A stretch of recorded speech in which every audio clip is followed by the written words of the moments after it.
The following has been pulled from the Urban Legend files. Subject: Vampires. There are many urban legends in our society these days, especially with the uproar in the creepypasta community. However, there is one legend that dates back far before most, that of the vampire.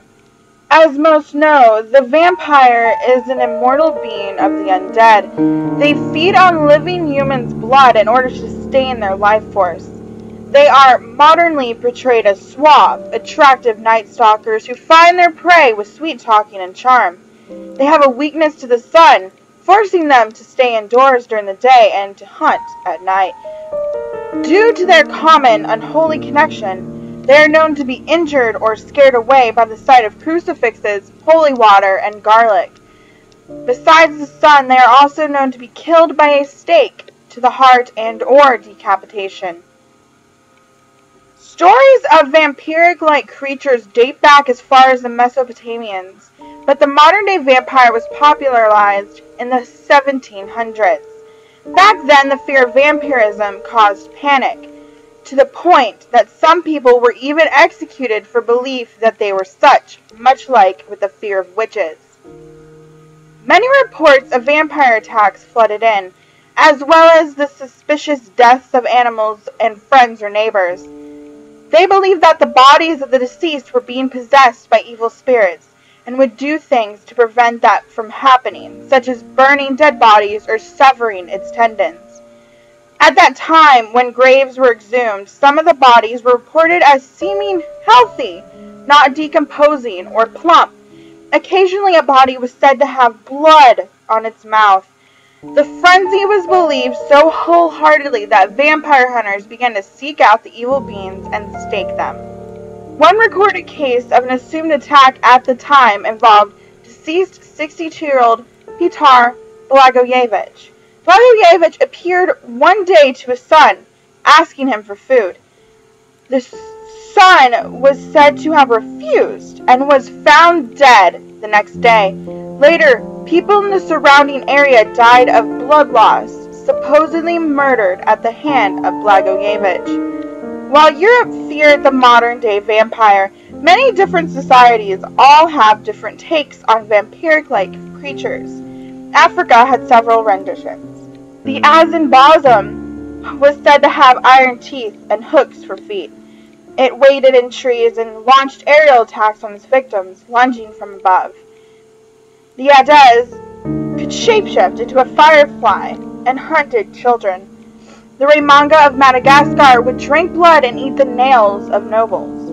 In the Americas, the Peucean was a blood-sucking snake. The Aztecans had the skeletal-faced spirits, the Cihuatito. Asia and its countries have too many versions of the legend to list. In the 19th century, the first literary work that romanticized vampires was published. The Vampire by John Polidori is thought to have created the attractive symbol of vampires that live on today. In 1897, Bram Stoker's Dracula was published. This is the most popular of vampire literature and is known to have popularized the vampire as we know it.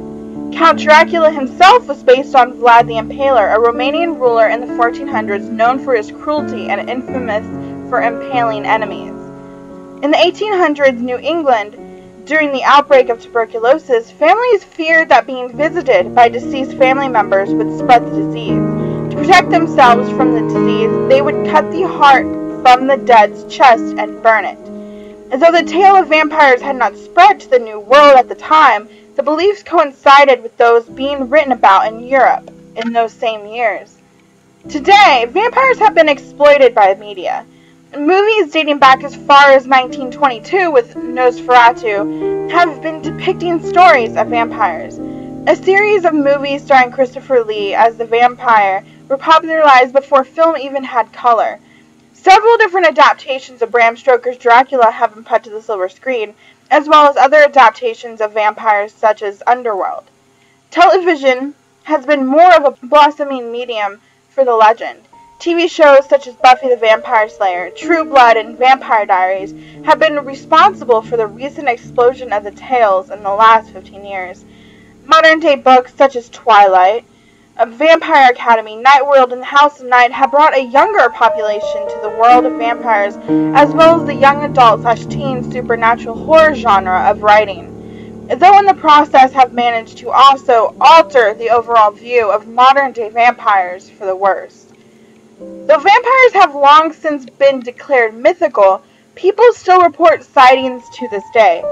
Since the 1960s, a tall, pale-skinned man with red eyes has been reported to wander Highgate Cemetery in London, England. The sightings escalated in 1971 when the man reportedly assaulted a girl, causing cuts to her hands and knees, but vanished when a car drew close. An old woman was lynched by villagers in 2007 in Ghana.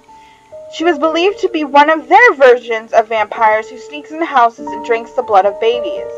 Vampire sightings in New Orleans, Louisiana, in the U.S. have been around since the city has. More recently, however, one woman was standing outside a bar when a charming pale-skinned man tried to bite her neck. Another group of women walking the streets at night spotted a man jump from atop a building and break out into flight. Among these sightings, there is no hiding that there are groups of people who believe themselves vampires. Some groups or covens even get together and drink blood. In truth, it is inconclusive if vampires are real or not. They are in fact an urban legend, but there is no definitive proof that they are completely unreal. Socially, they are only pieces of the imagination, a figment that has no proof, but stories from centuries past and even whisperings of occurrences today can make one doubt at times.